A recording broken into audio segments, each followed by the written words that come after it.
Gold buyers, మీ కష్టాల్లో నమ్మకమైన మీ ఆత్మీయ నేస్తం.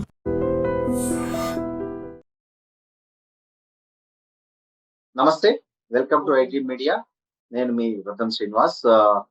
అమెరికా ఇమ్మిగ్రేషన్ రంగంలో ఇటీవల చోటు చేసుకున్న రెండు అతిపెద్ద పరిణామాలు అంతర్జాతీయ విద్యార్థులను, గ్రీన్ కార్డు హోల్డర్లను తీవ్ర ఆందోళనకు గురి చేస్తున్నాయి. మొదటిది ఏంటంటే జూన్ 23వ తేదీ 2026న ఈ బ్లాంచ్ వర్సెస్ మక్చాయిలవ్ కేసులో యుఎస్ సుప్రీంకోర్టు ఇచ్చిన చారిత్రాత్మక తీర్పు. ఇక రెండోది వచ్చి F1 మరియు J1 వీసాల పైన అమెరికాలో ఉన్న అంతర్జాతీయ విద్యార్థులు, అదేవిధంగా పరిశోధకుల కోసం దశాబ్దాలుగా అందుబాటులో ఉన్నటువంటి ఏదైతే duration of status DS open ended విధానాన్ని రద్దు చేయాలని హోమ్ల్యాండ్ సెక్యూరిటీ డిపార్ట్మెంట్ డిహెచ్ఎస్ ప్రతిపాదించడం. ఈ రెండు కీలకమైన అంశాల పైన, వాటి వెనకున్న చట్టపరమైన చిక్కుల పైన ప్రముఖ అంతర్జాతీయ న్యాయవాది కావేటి శ్రీనివాస్ గారు మనతో మాట్లాడడానికి రెడీగా ఉన్నారు. నమస్తే శ్రీనివాస్ గారు.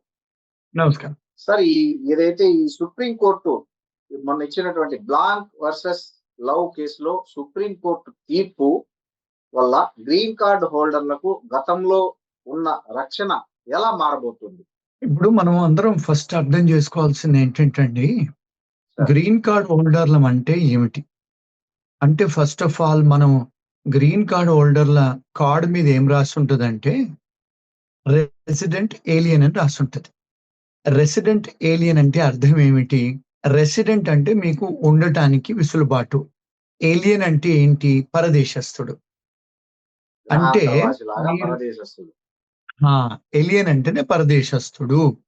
అంటే మీరు అమెరికాలో ఉండటానికి విసులుబాటు ఇచ్చారు వాళ్ళు పర్మనెంట్ గా. రెసిడెన్సీ అంటే మీరు ఎన్నాళ్ళు ఉండాలనుకుంటే అన్నాళ్ళు కండిషన్ లేకుండా ఉండొచ్చు. కానీ మరి రెసిడెంట్ ఏలియన్ కార్డుతోని మీకు పౌరసత్వం ఉందా అంటే అదే ఇండియా పౌరసత్వమే ఉంది, అమెరికా పౌరసత్వం లేదు. అంటే మీ టైప్స్ ఇండియాకే ఉంది, కానీ అర్హత మాత్రం ఇక్కడ ఉండడానికి ఉంది యుఎస్ లో. అది మనం క్లియర్ గా అర్థం చేసుకోవాలి. జనాలు ఏమనుకుంటారంటే గ్రీన్ కార్డ్ వచ్చేసింది అయిపోయింది. అయిపోలేదు. ఎందుకంటే మీకు గ్రీన్ కార్డ్ తోని మీరు ఎలక్షన్ లో పార్టిసిపేట్ చేయడానికి లేదు, ఓటు హక్కు లేదు మీకు. ఒకటి. రెండోది, ఫెడరల్ గవర్నమెంట్ లో పనిచేయడానికి, మిలిటరీలో పనిచేయడానికి అర్హత లేవు. చాలా సార్లు ఈవెన్ టీచర్ గా పనిచేయడానికి కూడా లేదు. స్టేట్ గవర్నమెంట్ సిటీలలో పనిచేసే అర్హతలు కూడా లేవు. అంటే ఎందుకు? బికాస్ మన పాస్పోర్ట్ ఇండియా పాస్పోర్ట్ కనుక. అంటే మీ అఫినిటీ, మీ లాయల్టీ అంతా మన దేశానికే ఉంటుంది. ఎప్పుడైతే పౌరసత్వం అమెరికాది తీసుకుంటారో, ఎప్పుడైతే ఇండియన్ పాస్పోర్ట్ ఇచ్చేస్తారో, ఎప్పుడైతే అమెరికన్ సిటిజన్ అవుతారో అప్పుడు మీకు అన్ని అర్హతలు ఉన్నాయి. అంటే ఈ దేశానికి మీకు తల్లి బిడ్డల్లాగా ఉందన్నట్టు. ఏది మన రిలేషన్షిప్. అప్పటిదాకా లేదు. మీరు ఇండియన్ సిటిజన్సే, you are coming into the country, మీరు గ్రీన్ కార్డ్ హోల్డర్ గా వస్తున్నారు. ఎందుకు? మీరు ఇక్కడ ఉండటానికి వాళ్ళు విసులుబాటు ఇచ్చారు. అమెరికాలో పర్మనెంట్ గా నీ ఇష్టం ఉన్నంత కాలం ఉండడానికి విసులుబాటు ఇచ్చారు. ఉద్యోగాలకు ఇబ్బంది లేదు అది, కానీ కొన్ని ఉద్యోగాలకు ఇబ్బంది, ఓటు హక్కు లేదు, రాజకీయాల్లో పోవడానికి లేదు, ఏం. ఇప్పుడు అది బ్యాక్గ్రౌండ్, అది అనాలజీ ఫస్ట్ మనం అర్థం చేసుకోవాల్సింది. దాని మీద మనం బిల్డప్ చేసుకోవచ్చు క్వశ్చన్స్, ఆన్సర్స్. ఇప్పుడు మరి మీరు ఇండియన్ పాస్పోర్ట్ పెట్టుకొని ఇండియాకు వెళ్ళి ఫర్ ఎగ్జాంపుల్ వెనక్కి వస్తున్నారు. ఇప్పుడు ఈ కేసులో ఈ చైనీస్ నేషనల్, ఆయనకు చైనీస్ పాస్పోర్ట్, ఆయన అమెరికాలో ఉండటానికి గ్రీన్ కార్డ్ తీసుకున్నాడు, చాలా కాలం నుంచి ఉన్నాడు, వ్యాపారాలు చేస్తున్నాడు. ఇక్కడ కౌంటర్ ఫిట్ అంటే ఇక్కడ ఏంటంటే చాలా సార్లు నల్లవాళ్ళైనా వీళ్ళైనా చైనా వాళ్ళు చాలా మంది ఏం చేస్తారంటే కాపీ కొడతారు ట్రేడ్ మార్క్. ఇప్పుడు ఫర్ ఎగ్జాంపుల్ ఆదిదాస్ ప్యాంట్ ఉంది, లేకపోతే ఫిలా ప్యాంట్ ఉంది, ఇలాంటివి ఉన్నాయి. వాళ్ళు అదే ఎంబ్లమ్ తయారు చేసి చైనాలో మళ్ళీ ఇక్కడ తీసుకొచ్చి ప్యాంట్లు అమ్ముతారు. అంటే పెద్ద పెద్ద కంపెనీస్ ను కాపీ కొడతారు. దాన్ని ట్రేడ్ మార్క్ ఇన్ఫ్రింజ్మెంట్ అంటారు. కౌంటర్ ఫీటింగ్. ఎట్లయితే మనం డబ్బులు ప్రింట్ చేస్తామో అదే సిగ్నిఫికెన్స్ అంతే, సేమ్ అదేనండి. ఇక్కడ ఏంటంటే బికాస్ ఇప్పుడు America capital of the business కదా. ఇప్పుడు అన్ని కంపెనీస్ ను వీళ్ళు ప్రొటెక్ట్ చేస్తారు. ఆ కంపెనీస్ అన్ని కూడా అమెరికాలో రిజిస్టర్ ఉంటాయి ట్రేడ్ మార్క్. మరి వాళ్ళకు ఆ వ్యాపారం చేసుకొని మిలియన్స్ ఆఫ్ డాలర్స్ పెట్టి హెడ్ క్వార్టర్స్ ఇక్కడ పెట్టుకొని ప్రపంచవ్యాప్తంగా వ్యాపారాలు చేస్తున్నారు కదా. ఇప్పుడు ఫర్ ఎగ్జాంపుల్ మెక్డానల్డ్స్ అనుకోండి, కేఎఫ్సి అనుకోండి, స్టార్ బక్స్ అనుకోండి. మరి వాటికి ఒక సిగ్నిఫికెన్స్ ఉంది కదా అమెరికాలో. అవును అవును మరి అవి తీసుకుని నువ్వు కూడా సేమ్ దాని ఎంబ్లం తయారు చేసి నేను పెట్టుకుంటా అంటే నడవదు కదా. తప్పు వేస్తాను. అవును అర్థమైందండి. అంటే అవును దాన్ని కౌంటర్ ఫిటింగ్ అంటారు. సో ఈ చైనా అవును అతను ఏం చేశాడు, ఆ ఉమ్, నేరాలలో పట్టుబడ్డాడు. ఓకే ఆ పట్టుబడి తర్వాత ఏం చేశాడు, వాళ్ళ దేశానికి టెంపరరీగా వెళ్ళాడు. ఉమ్, వెళ్ళి వెనక్కి వచ్చేటప్పుడు ఇక్కడ ఇంకొక విషయం మన ప్రేక్షకులు, మన వ్యూవర్స్ అర్థం చేసుకోవాల్సింది ఏంటంటే, ఒక్కసారి అమెరికాలో మీరు అరెస్ట్ అవుతే ఉమ్, ఎక్కడైనా ఈవెన్ ఓకే మీరు స్పీడ్ గా పోతున్నా, తాగి నడిపిస్తున్నా, లేకపోతే మీరు ఏదన్నా ర్యాష్ అండ్ నెగ్లిజెంట్ గా స్కూల్ డిస్ట్రిక్ట్ లో నడిపించినా, పోలీస్ వాళ్ళు మిమ్మల్ని ఆపేస్తే మీ కార్లో ఏదన్నా దొరికితే అంటే వెపన్సే గానీ లేకపోతే డ్రగ్సే గానీ తాగిన ఉమ్, బాటిల్సే గానీ దొరికితే మీ కార్లో మెయిన్ రోడ్ మీద వాళ్ళు సార్ మిమ్మల్ని అరెస్ట్ చేయొచ్చు. అరెస్ట్ చేయటం అంటే మన ఇండియా లాగా ఏదో హత్కడీలేసో లేకపోతే నడువా అని చెప్పి పోలీస్ స్టేషన్ చేతులు ఊపుకుంటూ తీసుకెళ్లరు. ఉమ్, ఇక్కడ అరెస్ట్ అంటే ఏంటి, ఫస్ట్ మిమ్మల్ని హ్యాండ్ కప్స్ వేస్తారు. హ్యాండ్ కప్స్ వేయగానే మిమ్మల్ని పోలీస్ స్టేషన్ తీసుకెళ్తారు. తీసుకెళ్లిన తర్వాత మీ ఫోటో తీసుకుంటారు. ఉమ్, తీసుకున్న తర్వాత మీ ఫింగర్ ప్రింట్స్ తీసుకుంటారు.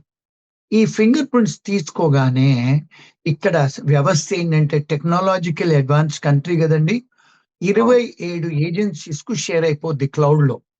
ఓ అంటే కౌన్సిలేట్లే కానీ ఎఫ్బిఐ కానీ ఒక 27 లా ఎన్ఫోర్స్మెంట్ ఏజెన్సీ కి షేర్ అయిపోద్ది అది ఇన్ఫర్మేషన్ ఓకే ఆటోమేటిక్ గా మీరు ఇక్కడ ఫింగర్ ప్రింట్స్ ఇవ్వగానే. అంటే మీరు వచ్చే బార్డర్ సెక్యూరిటీ దగ్గర కనపడుద్ది మీది, ఉమ్, అరెస్ట్ అయ్యావు నువ్వు అని. ఉమ్, అది అవ్వగానే మీకు చాలా సార్లు ఉద్యోగాలు పోతాయి, చాలా సార్లు చాలా బెనిఫిట్స్ పోతాయి, చాలా సార్లు మీకు ఇబ్బందులు స్టార్ట్ అవుతాయి. ఎందుకు, అరెస్ట్ అయ్యారు కనుక. ఇప్పుడు ఆ అరెస్టు మారల్ టర్పిట్యూడ్ అఫెన్సెసా లేకపోతే మామూలు అఫెన్సెసా? ఇప్పుడు ఫర్ ఎగ్జాంపుల్ మీరు భార్యనో గర్ల్ ఫ్రెండ్ చంప మీద కొట్టారు, ఉమ్, అది moral turpitude offence. For okay example మన ఈ మధ్య కాలంలో స్టూడెంట్స్ షాపులలో వెళ్ళి దొంగతనాలు చేస్తున్నారు. $100 $200. అది అవును మారల్ టర్పిట్యూడ్ అఫెన్సెస్ అంటారు. అంటే మీకు ఉమ్, మొరాలిటీ లేదు సరిగా. ఉమ్, దొంగతనాలన్నీ కూడా మారల్ టర్పిట్యూడ్ అఫెన్సెస్. ఓకే ఇవి వీళ్ళు ఇమిగ్రేషన్ లాలో ఏం రాసిందంటే, ఎవరైనా మారల్ టర్పిట్యూడ్ అఫెన్సెస్ కు పట్టుబడతారో వాళ్ళు మా దేశంలో ఉండే అర్హత లేదు.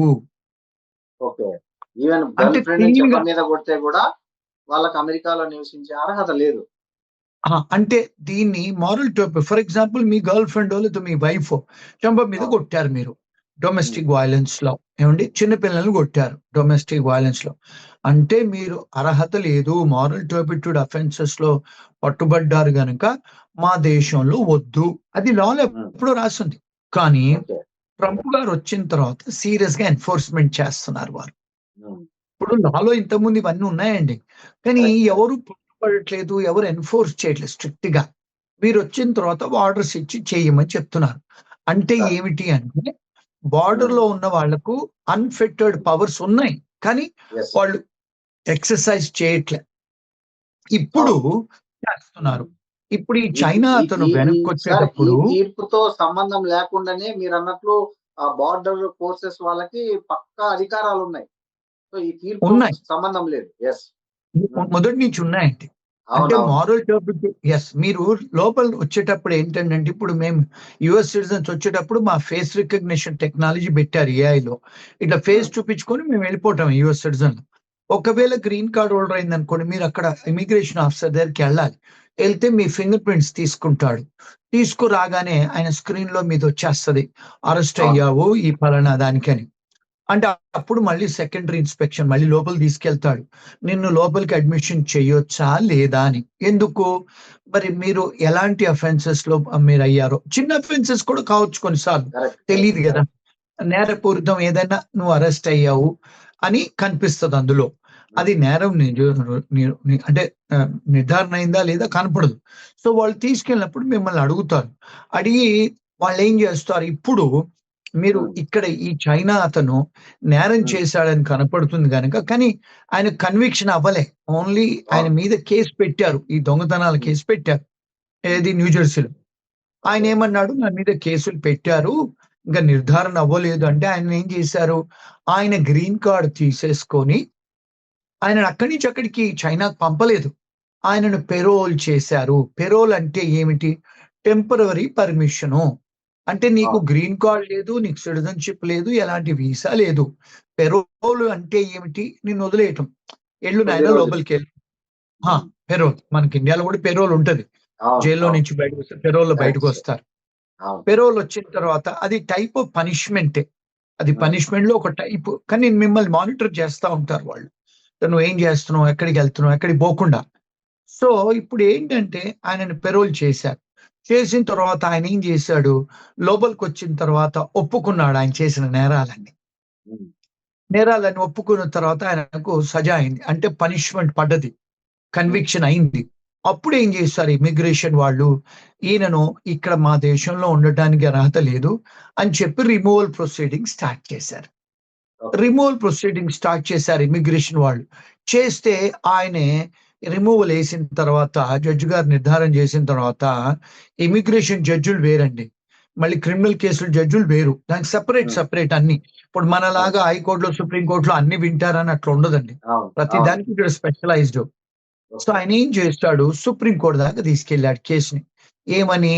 నన్ను ఇలా చేశారు. నేను లోపలికొచ్చేటప్పుడు నా గ్రీన్ కార్డ్ తీసుకోకూడదు. వాళ్ళు పెరోల్ మీద పంపించారు. వాళ్ళకు అంటే చాలా పవర్ ఇచ్చేశారు అంటే, సుప్రీం కోర్ట్ ఏమంది? లేదు, లేదు. వాళ్ళకు క్లియర్ అండ్ కన్విన్సింగ్ అవసరం లేదు. మీ మీద కేస్ ఉన్నట్టుంటే చాలు. మీ గ్రీన్ కార్డ్ తీసేసుకొని పెరోల్‌లో లోపలికి పంపించడానికి. ఇది ఎగ్జిక్యూటివ్ బ్రాంచ్‌ది పని. మా జ్యుడిషియరీ పని కాదు. పొలిటీషియన్స్ పని కాదు. ఇప్పుడు హ్మ్. మనకు మన భారతదేశంలో గూడా ఎగ్జిక్యూటివ్ బ్రాంచు, లెజిస్లేచరు, జ్యుడిషియరీ ఉంది గదండీ! అవును. మరి జడ్జెస్ అంటే సుప్రీం కోర్టు, లెజిస్లేచర్ అంటే ఎమ్మెల్యేలు, మినిస్టర్లు. మరి అవును. ఎగ్జిక్యూటివ్ బ్రాంచ్ ఉంది గదా! ఇప్పుడు ఇమ్మిగ్రేషన్ డిపార్ట్‌మెంట్ మన ఇండియాలో కూడా ఉంది. పోలీస్ వాళ్ళు నడుపుతారది. ఎగ్జిక్యూటివ్ బ్రాంచ్ అది. మరి ఎగ్జిక్యూటివ్ బ్రాంచ్ పనది. అది సుప్రీం కోర్ట్ ఇంటర్ఫియర్ అయ్యి చెప్పాల్సిన ఏం అవసరం లేదు. వాళ్ళకి అన్ని పవర్స్ ఉన్నాయి అని చెప్పి గవర్నమెంట్ ఆఫ్ యూఎస్‌కు పవర్స్ ఉన్నాయని చెప్పి వాళ్ళు నిర్ధారణ చేశారు. ఓకే. దీంతోని ఏమవుతుంది? ఇప్పుడు ఎవరైనా వెనక్కొచ్చేటప్పుడు గ్రీన్ కార్డ్ హోల్డర్‌లు ఇప్పుడక్కడ బోర్డర్ సెక్యూరిటీ వాడు ఎగ్జిక్యూటివ్ పోలీస్ ఆఫీసర్ ఆయన. హ్మ్. Immigration police officer. ఆయనకు పవర్స్ ఉన్నాయి అని చెప్పారు. దీంతోనేమైంది ఒక సంచలనం అమెరికా కానీ, వరల్డ్ మొత్తంలో. గ్రీన్ కార్డ్ హోల్డర్‌లు ఏదన్నా చిన్న చిన్న కేసులలో మీరు ఇన్వాల్వ్ అయితే, మీ ఇమిగ్రేషన్ లాయర్‌లతోని సంప్రదించి బయటికెళ్ళండి. ఎందుకు లోపలికొచ్చేటప్పుడు అర్హత లాగా మీరు లోపలికొచ్చేయలేరు. అంటే you don't have a right of admission.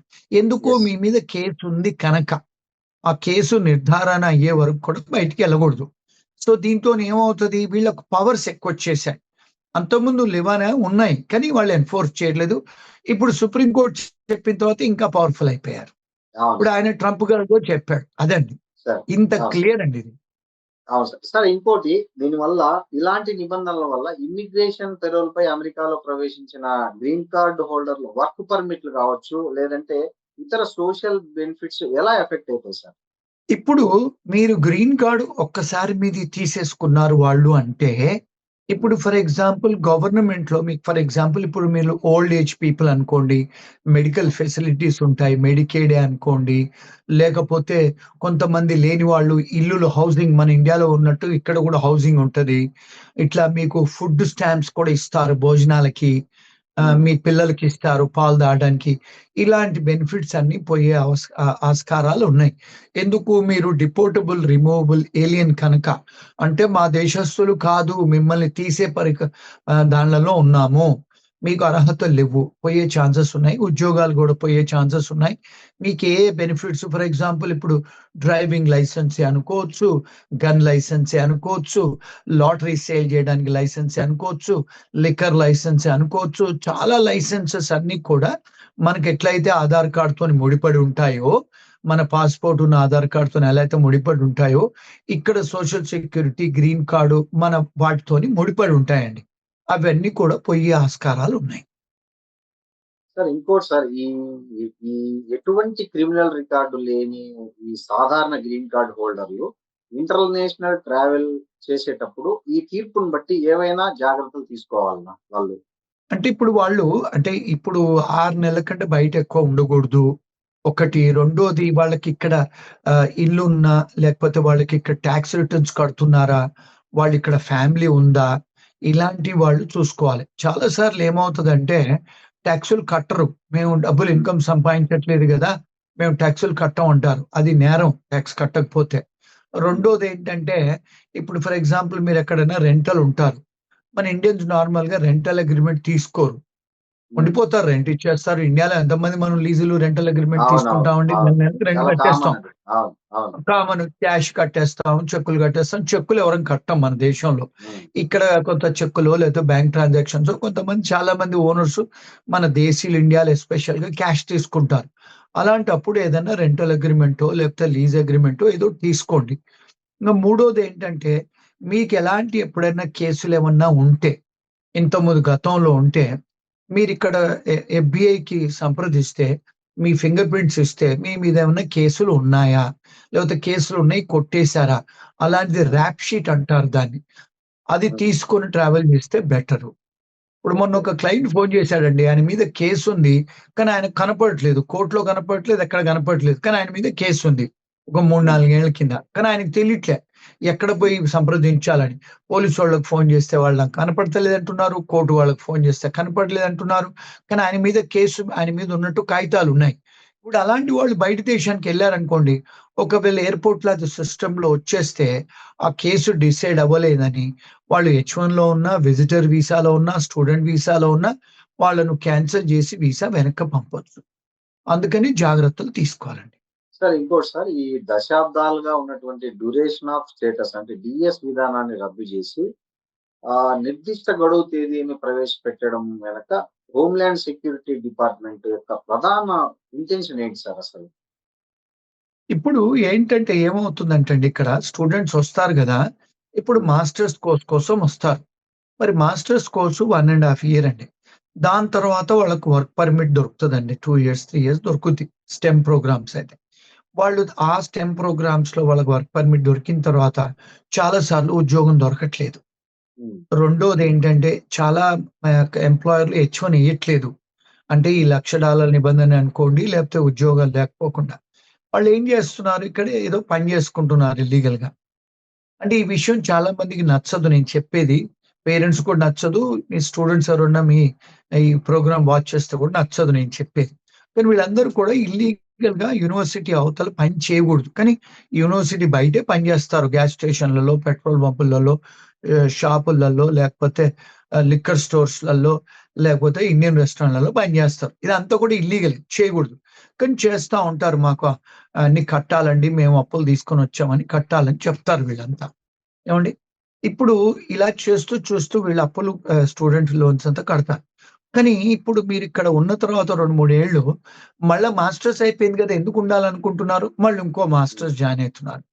హ్మ్. సీపీటీ, సీపీటీలు ముందు రోజులు తీసుకొని మళ్ళా పని జేస్తున్నారు బయట.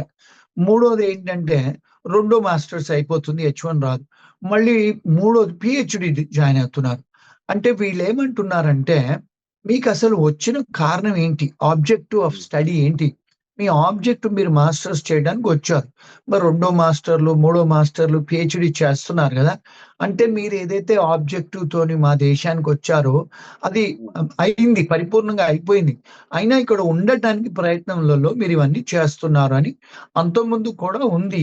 కానీ ఇప్పుడు హ్మ్. వీళ్ళు ట్రంప్ గారు ఏం చేశారంటే, అలాంటి మీరు ఎక్స్‌టెండ్ చేసుకోవడానికి లేదు అని హ్మ్. చెప్పి డ్యూరేషన్ ఆఫ్ స్టేటస్ అంటే మీరు ఎన్ని కోర్సులు జాయిన్ అవుతే డ్యూరేషన్ ఆఫ్ స్టడీ అంటారు. డ్యూరేషన్ ఆఫ్ స్టడీ డీఎస్ అంటే. మీరు ఎన్ని సంవత్సరాలు చదువుకుంటే అన్ని సంవత్సరాలు ఉండొచ్చు ఎఫ్-1లో. మీ పాస్‌పోర్ట్‌లో స్టాంప్ అవసరం లేదు. దాన్ని ఓకే. కట్ చేసి మీ మాస్టర్స్ అయిపోయిన తర్వాత వెళ్ళిపోవాలి అని నిబంధనలు పెడుతున్నారు. ఇంతవరకు అది ఇంకా డిస్కషన్ స్టేజ్‌లో ఉంది. ఇంకా లా అవ్వలేదండి అది. సార్ ఒకవేళ అది ఇంప్లిమెంట్ అయితే మొత్తం అమెరికాలో ఉన్న విదేశీ విద్యార్థుల్లో భారతీయ విద్యార్థులే అధిక సంఖ్యలో ఉన్నారు. సో, ఈ కొత్త నిబంధనల వల్ల వాళ్ళ చదువు గురించి గాని, రీసెర్చ్ గురించి అదేగా పార్ట్ టైమ్ ఉద్యోగాలపై ఎట్లాంటి ఇంపాక్ట్ పడుతుందంటారు? డెఫినిట్‌గా ఇంపాక్ట్ పడుతుందండి. ఎందుకంటే వాళ్ళు మళ్ళీ డిఫరెంట్ కాలేజీలలో పోయి సెవిస్ ట్రాన్స్‌ఫర్ చేసుకునే వెసులుబాటు వెళ్ళిపోతుంది. వాళ్ళిక్కడ ఉండడానికి గూడా ఉండదు. మూడోదేందంటే వాళ్ళు చాలా మంది స్టూడెంట్స్ వెనక్కి కూడా వెళ్ళిపోతారండి చాలా మంది. ఇంకోటి ఏంటంటే వచ్చే వాళ్ళు కూడా మనం అక్కడికి వెళ్తే 1-2 ఇయర్స్ కంటే ఎక్కువ ఉండలేము. ఇప్పుడు యూకేలో అంతేనండి. మీకు 2 ఇయర్స్ కోర్స్‌కి వెళ్ళిన తర్వాత మీకు అక్కడ ఉద్యోగం దొరకకపోతే టియర్ 2 వీసాలు దొరకకపోతే మీరు వెనక్కొచ్చారు. చాలా మంది స్టూడెంట్స్ యూకే వెళ్ళినా వాళ్ళు వెనక్కొచ్చేస్తున్నారు. ఉమ్. ఇప్పుడు చాలా కంట్రీస్ నుంచి వెనక్కొచ్చేస్తున్నారు. అలాగే సార్ ఇప్పుడు యూఎస్ నుంచి కూడా వెనక్కొచ్చే ఛాన్సెస్ చాలా హైగా ఉంటాయి. సార్ ఇంకోటి సార్, ఈ కోర్సు ఆలస్యమైన లేదా వీసా ఎక్స్టెన్షన్ కోసం మళ్ళీ కొత్తగా దరఖాస్తు చేసుకోవాలనే నిబంధన పెట్టారు కదా! సో దీంట్లో రిస్క్ ఎంత ఉందంటారు విద్యార్థులకి? చాలా రిస్కీ అనిపిస్తుంది చూస్తుంటే. అంతే గదండీ! ఇప్పుడు మీరు హ్మ్. ఇమిగ్రేషన్‌కి పోకుండా మీరు కాలేజీలలో కోర్సులు ఎక్స్‌టెండ్ చేసుకుంటే, ఒక కాలేజీ నుంచి ఇంకో కాలేజీ ట్రాన్స్‌ఫర్ చేసుకుంటారు. ట్రాన్స్‌ఫర్ ఔట్ అవుతారు. కాలేజీ వాళ్ళే మీది పొడిగిస్తారు మీ స్టే. ఆన్‌లైన్‌లో వాళ్ళ దగ్గరికెళ్ళి సెవిస్ పోర్టల్‌లో వెళ్ళి వాళ్ళే క్లిక్ ఆఫ్ ఎ బటన్ చేస్తారు. మీది పొడిగించుతారు. హ్మ్. ఒకవేళ సార్. మరి మీరు ఇమిగ్రేషన్ ఆఫీస్ దగ్గరికెళ్ళాలి అంటే, హ్మ్. ఇమిగ్రేషన్ ఆఫీసర్ డిస్క్రిషన్ కదండీ! మరి అవును ఆఫీసర్ సార్. మీకు పర్మిషన్ ఇస్తే ఉండొచ్చు. లేకపోతే వెళ్ళిపోవాలి. హ్మ్. సో, ఎప్పుడైనా ఓకే. ఇమిగ్రేషన్ డిపార్ట్‌మెంట్ దగ్గరికెళ్ళినప్పుడు, గవర్నమెంట్ ఆఫీసర్ పోలీసోడి దగ్గరికి వెళ్ళినట్టే. వాడి ఇష్టం ఉంటే ఓకే. లోపల రానివ్వచ్చు, ఇష్టం లేకపోతే బయటికి పంపించేటట్టు. అంటే కొద్దిగా కష్టమే అది. అవును సార్. సార్ ఈ గ్రాడ్యుయేషన్ తర్వాత విద్యార్థులు పొందే ఈ ఓపీటీ మరియు స్టెమ్ ఓపీటీ లబ్ధిదారులకు ఈ ఫిక్స్డ్ ఎండ్ డేటెడ్ విధానం వల్ల ఎలాంటి నష్టం కలిగిస్తుందంటారు? ఇప్పుడు ఓపీటీలు, సీపీటీలు అంటే కాలేజ్ చదువుకునేటప్పుడండి. హ్మ్. ఓపీటీ అనేది ఫస్టు స్టెమ్ కోర్సెస్ చేస్తున్నప్పుడు, స్టెమ్ కోర్సెస్ అంటే సైన్సు, టెక్నాలజీ, ఇంజినీరింగ్, మ్యాథమెటిక్స్ అండి. మేనేజ్‌మెంట్ కాదు. మ్యాథమెటిక్స్. ఓకే. ఎంబీఏ చేసిన వాళ్ళకి కాదు. ఓన్లీ సైన్స్, స్టెమ్ సంబంధించిన వాళ్ళకు.